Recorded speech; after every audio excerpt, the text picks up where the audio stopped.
Hey everybody, this is the Sliders Review. I'm here today to talk to you about Gotham Knights Season 1, Episode 1. So, this show is finally here. A show people have been wondering about for at least a year and a half now.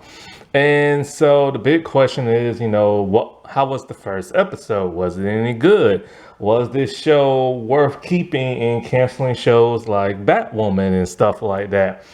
And so basically, this is probably going to be the shortest review I've ever done for anybody who's ever watched my channel and stuff like that, because there's not really much to talk about in this first episode. First, let's talk about what the actual episode's about. Well, I don't even have to tell you that, because if you ever saw the trailer, you will know straight up what this episode is about. I'm not even kidding you. The entire trailer is the first episode. And it's weird because the first trailer or the second trailer or whatever is about 2 minutes, and this is 40 something minutes. So it's basically just a bunch of non-filler just to go into the gaps of what you saw in the trailer. Basically, it's everything what you saw. It's narrated by what's that dude's name? Turner something. I think his name is Turner, I think. The dude who Bruce Wayne adopted, but it's not Dick Grayson or Jason Todd or Tim Drake or nothing like that. Turner, I think his name is Turner Hayes, I think. So anyway, Turner. He's narrating and talking about how Bruce adopted him and he never knew about Bruce's secret life and stuff like that. And so he's at school. He's friends with Stephanie Brown, who is Spoiler and also Robin from the comics, the female Robin in the main continuity. And so, he's wondering, where the father is, stuff like that. He's probably, she wondering where his dad's at, because that's what they call him, Bruce and everything. He's he's at Wayne Tower. So he's like, yeah, let's throw a party. So just like the trailer, they throw a party. She's making out with a guy named Brody. He doesn't like Brody and everything. She tells him that Brody is jealous of him, and Brody does not look like that of a teenager. He bumps into I can't say her name. I'm getting tongue tied. Carrie Kelly, that's it. And she's from an alternate universe in the comics and everything. And, he doesn't really recognize her. And she's like, you're in my trig class and everything. That's all we really get from her. And so while this is going on, Bruce is at Wayne Tower and somebody activates a button underneath the counter, and out comes some batarangs and a Batman mask, a very cheap looking Batman mask that doesn't even fit the actor's face. And so at some point we see the bad kids. I really should have looked up their names before I started talking. Crap. My computer's updating itself and I can't. Was it Drusilla or Cruella, something like that? The Joker's daughter, which technically in the comics, she's not the Joker's daughter.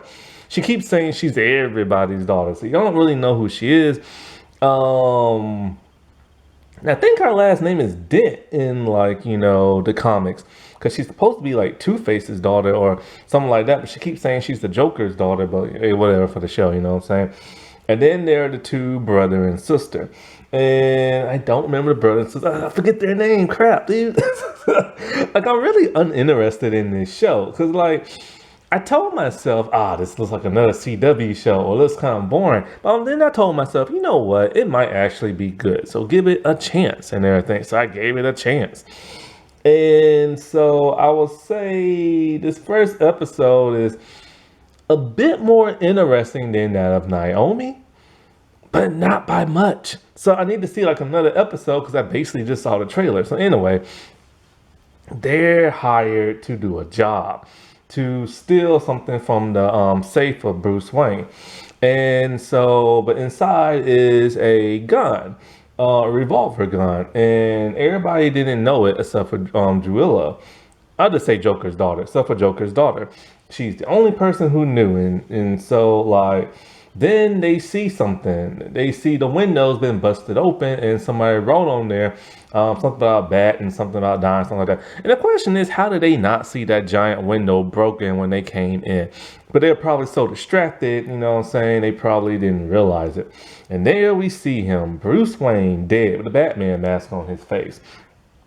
Now, this explains why he's in a regular, like, tuxedo suit wearing the Batman mask. Many people speculated that, oh, this is a weird, cheap version and they couldn't afford like a suit. I kind of suspected that he was in his regular clothes. Somebody knew his identity, murdered him, put the mask on him. The mask doesn't even fit his face. And so while out at the party and everything, well, they get busted by the cops, by the way, because somebody set them up. So they're in jail now and being interrogated. And so basically at the party gets wrapped up very early because here's come Harvey Dent, played by Misha Clark. I think that's his last name. Misha something. But anyway, he tells... Crap, what's that dude's name again? Oh, God. The not Dick Grayson dude. Like, I really don't even care what their names are, to tell you the truth. And I forgot just that fast. So anyway, he tells him, Bruce Wayne is dead. And did he know that he was Batman? He's all like, no, I didn't know, and everything. And so basically, after the party wraps up, he's talking to Stephanie, talking about how could I never know that my dad was Batman? There's no possible way. Like, he was there at night and blah, blah, blah. And all this other stuff. He's like, where's the Batcave? Where's the Batsuit? Where's the Batmobile? And soon as he says that, plot armor comes in. And he throws a drink and hears it dripping and sees that it's a hidden compartment.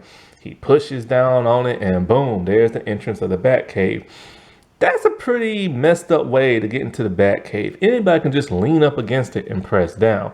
So, of course, they walk down in there. Now, there's a lot of CGI in this show.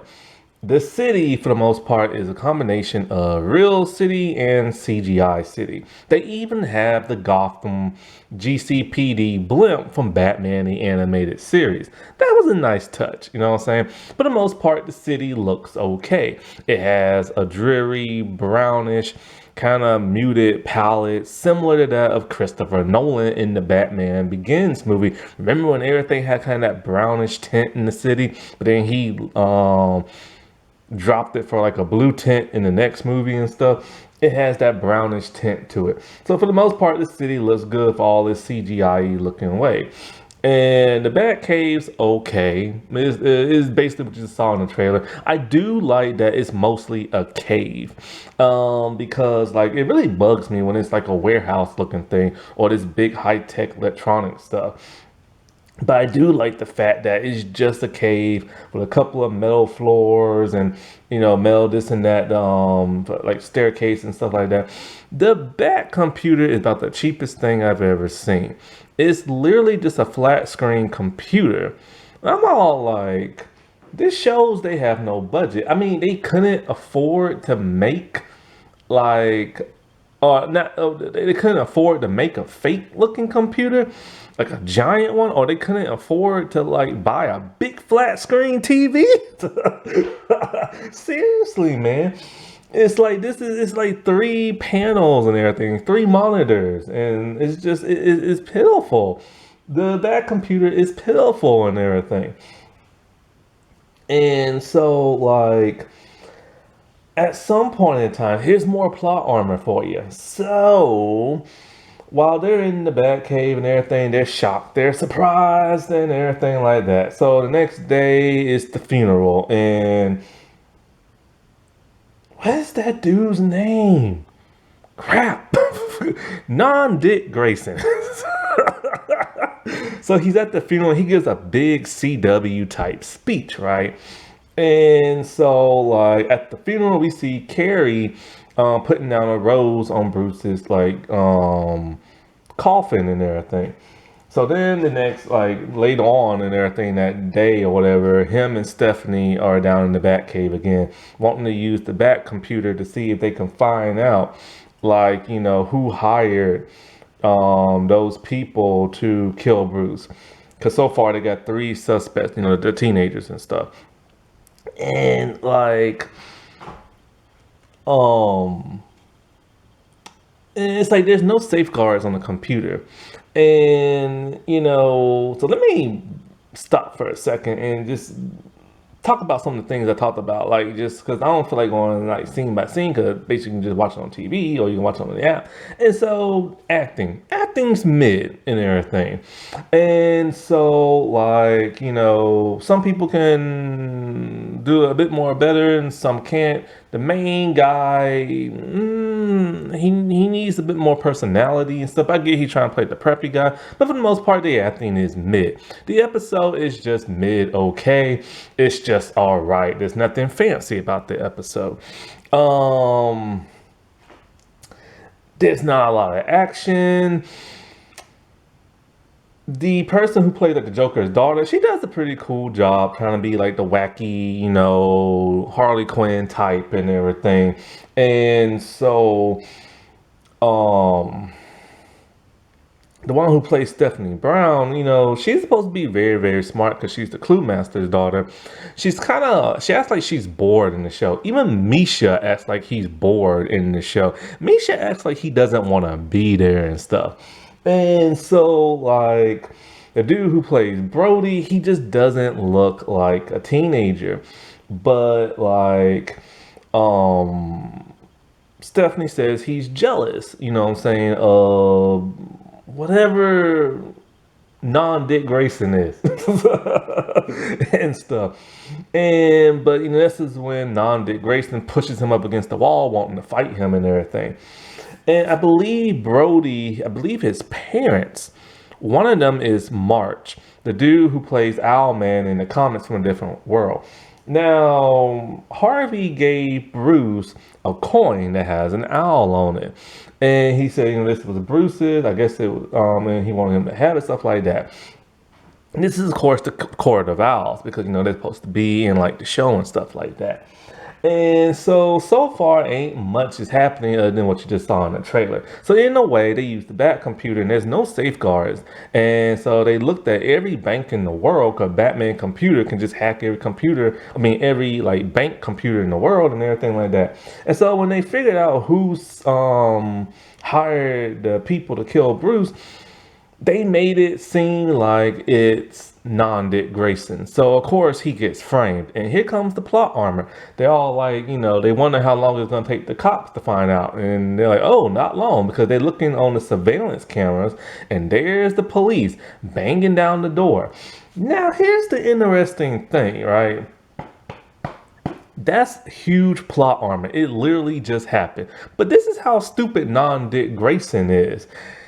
He decides to leave the Batcave, go into the mansion, and and present himself to the police. So of course they arrest him. They don't know about the Batcave. They don't know how to get into the Batcave. So how in the world, why in the world did he come out? He literally could have hid in the Batcave until they left. Like, seriously, man, this is just so stupid of him. And you can tell that he is no Dick Grayson. Now, as for the other Robins in the comics, I'm pretty sure they do not exist in this show. There is no mention of them whatsoever. The only one we have is from an alternate universe, Carrie Kelly. And honestly, a lot of people assume this could be main continuity for a new universe and everything. It could very well just be the what was that? Not the Dark Knight Returns. Or what's it called that? Well, that Frank Miller one. This could be very well set in that universe, because Carrie's in here and stuff. So of course he gets arrested. And Harvey's all like, this is terrible. He's like my nephew and everything. And this is the part I don't understand. They turned on him so quickly, especially Harvey. Harvey has known that dude forever. And so what would make him think that he would turn on Bruce just to get some inheritance? You know what I'm saying? It's like 1 minute he's all like consoling non-Dick Grayson, and then the next, he's accusing him of murder and setting him up and everything. And not to mention, seriously, how did Batman get his butt whooped and thrown out a window? This is bad. They keep pissing on Batman so much, the CW does. And I'm curious to know what the suit looks like. Because when you see what Robin's suit looked like, it's kind of like, really? Like, not even a cape. Now, the Batmobile is CGI, and we only see it from a faraway distance, and it looks cool. And we can see it on the computer monitor, and it looks like a combination of like the Tumblr and one from like the video games and stuff like that. And so when they're interrogating, like, everybody, there's this one jerkish cop. And so when they're interrogating the brother and sister, the sister talks about how, she's bisexual and her dad didn't like that. I forgot what happened to the mother, but her brother had it worse because her brother is transgender. And so she protects her brother no matter what. She's very overprotective. And so, like, the other cop is being rude to the brother and stuff, and Harvey's making him stop. And so he's all like, I see what you're doing. You're trying to do like the good cop, trying to like, be concerned, stuff like that. And Harvey's like, no, I'm just not like a bigot, you know what I'm saying, and stuff like that. And so they keep talking about how they didn't do it, they didn't know they was getting set up and all this other crap. And so at some point they put non-Dick Grayson in the cell with all of them. And so they assume he set them up, right? And so Joker's daughter just fights him, whoops his behind. Dude can't fight. He can fence, but he can't fight. And so after all that, the guards break them up, and the guards go 1950s on them with the police sticks and beat the snot out of them as they're getting transferred to, like, the someplace else. All of a sudden, when they get loaded in, Joker's doll's all like, you played your part very well and everything. That was a convincing fight. He's all like, what are you talking about? Basically, she said that she could tell in 5 minutes of talking to him, he didn't set them up. Why Harvey couldn't figure that out? This is what making people think Harvey might be the bad guy this season. Because how could he not realize this dude would never set Bruce up and everything and murder him? But, maybe Harvey's gonna turn to Two-Face. Maybe he won't. Like, who knows, If they really want to perk the show up, they should turn him into Two-Face. So, like, basically that fight was just so the guards come in so they could take little trinkets off the cops and get out their handcuffs, like their name plates and stuff like that, and their pins. You can just pop the what's something called the handcuffs. I've done that before. It's really easy and stuff like that. I learned by watching TV. You can learn everything from TV. And so, like, basically they cause a ruckus in the car as he's driving. She tases, like, the driver. They crash, and then in comes Robin. Robin first threw a batarang, and that was pretty nice. Then she used a bazooka. Like, where in the world did she get that from? Then she threw little explosive devices and everything. And so she's beating up on, like, the police officers. And basically they realize those police officers they're crooked cops. They're in on the take and everything. And the fight scene between Robin and, like, some guards is not impressive. Then you look at her suit, and so it's kind of like, okay, she's wearing goggles and they light up green. This is a nod to Carrie Kelly's look, because Carrie Kelly never wore a mask. She just wore her green glasses the entire time, which was really stupid. How do people not know it's her, especially that hairstyle? So I never understood that about the comics and stuff.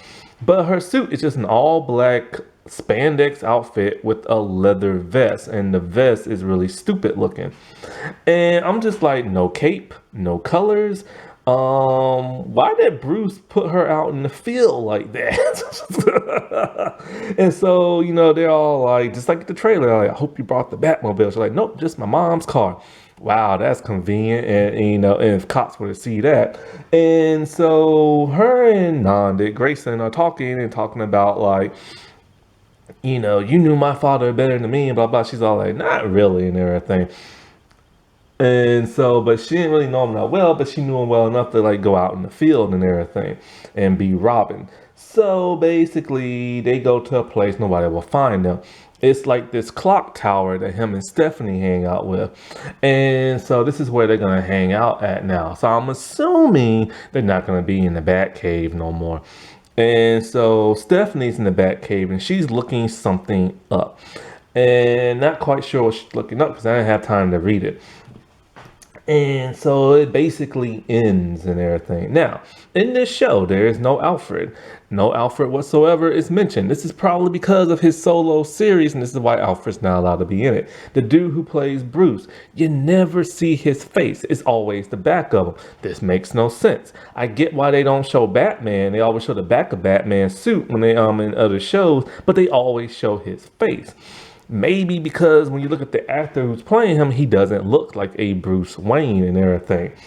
And so there's this one Asian lady in the show. I have no idea who she is, but she knows Bruce Wayne. And most likely she's connected somehow to all of this. Now, towards the end of the episode,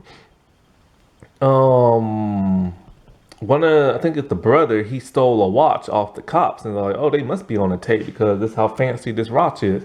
And so Dick Grayson realizes there's a symbol on the back. It has an owl on it. And so Joker's daughter, she is worried. And I mean actually worried. She hasn't been worried this entire episode. She's just been cracking jokes and stuff and acting weird and sarcastic and a pain in the butt. But she is very worried and she tells them straight up, this is the court of owls. And she's all like, she wishes now the cops would have killed her in the jail cell because now the court is going to kill them. And the court have people everywhere. And there's like a type of like nursery rhyme that they recite that's very chilling. I like that nursery rhyme and everything. And so like, I don't know if it was this episode. I think it was. Some dude gets beheaded by Talon and everything. And they actually show the decapitated head fall to the ground. That's pretty ballsy right there and everything. And so now they have to they have to clear their names and they have to find out who really killed Bruce and they have to find out why the Court of Owls set all this up. And so in the next trailer, it turns out that the Court of Owls have hated the Waynes for over 100 years. And so like, this is the where the Asian lady starts to see like she's connected somehow because she burnt some papers and stuff that had to do with like the Wayne and stuff. So all in all, in this episode, it is literally just mid. The city looks nice. The blimp was a nice touch. The Batmobile, from what we could see of it, looks pretty nice. The Batcave was all right. I don't know what the bat suit actually looks like because they never showed it at all. The mask, it's so weird. Like in Wayne Tower, he he opens up like the compartment to open get his mask and stuff out, but it's literally just a mask and literally just some batarangs. Is there an actual suit? There has to be because Dick Grayson talked about like where's the suit? Oh, maybe this review is one of my typical long reviews and stuff. I just not looked at the time. And so like, I'm still suspicious of that of Harvey. I don't know if they're going to make him the one who set everything up. If they do, it would be cool if his split personality is the one who set everything up and he does not know that. That would be very, very interesting. That's my theory right there. It's always that least person you would suspect. So you don't suspect Harvey Dent, you suspect Two-Face and everything. But we know the court is involved, but how much are they involved? And Cluemaster is supposed to show up. And so most likely, will we ever see Robin in that outfit again? Now, here's the thing. She said Bruce gave her, she didn't know Bruce that well, but he gave her goggles. So I'm assuming that outfit is something she made herself. And she talks about how they met and stuff like that. So that's probably why she doesn't look like a traditional Robin. It would be nice to see a live action Robin suit again. Haven't seen that since Titans. But for the most part, it's literally just mid. It's intriguing. I am kind of curious to know how this is gonna play out, but I'm bored at the same time because there's not much action. There are no suits. There's no Batmobile or whatsoever. The villains are probably just gonna be in their regular clothes, most likely, and it's just gonna be a drawn out like murder mystery thing. I don't feel like seeing that, you know. So who? Like, I'll watch the next episode to see if it's gonna be even more interesting. But other than that, like I don't know. Oh, speaking also, this Batman's a murderer again. So apparently, Joker's daughter is talking about like she always wanted to thank Batman because he murdered the Joker and she hates the Joker and everything. He cheated on her mom with Harley Quinn. And so this Batman, just like the last couple of live action ones we've had, is a freaking murderer and everything. Why? Why do they keep making Bruce Wayne Batman a murderer for? I don't get it. He has a no killing rule. It doesn't make him edgier to make him kill people and stuff. And so yeah, this episode is just, like I said, it's just what you saw in the trailer. There's nothing to it, to tell you the truth. Misha looks like he's bored. The Stephanie and the non-Dick Grayson acting could be a bit better. It's not terrible by no means. It just seems like they're bored and everything. They're not giving it no oomph and everything. And everybody else is all right. Like, there's nothing really to talk about. There's really not. And that's really quite a shame. I was hoping that maybe it wouldn't be as boring as like the trailer and stuff. And maybe they'll add something really cool and interesting and new. And they didn't add a thing. They didn't add not a thing and everything. Ugh. Alrighty. Well, I'll talk to y'all later. Bye.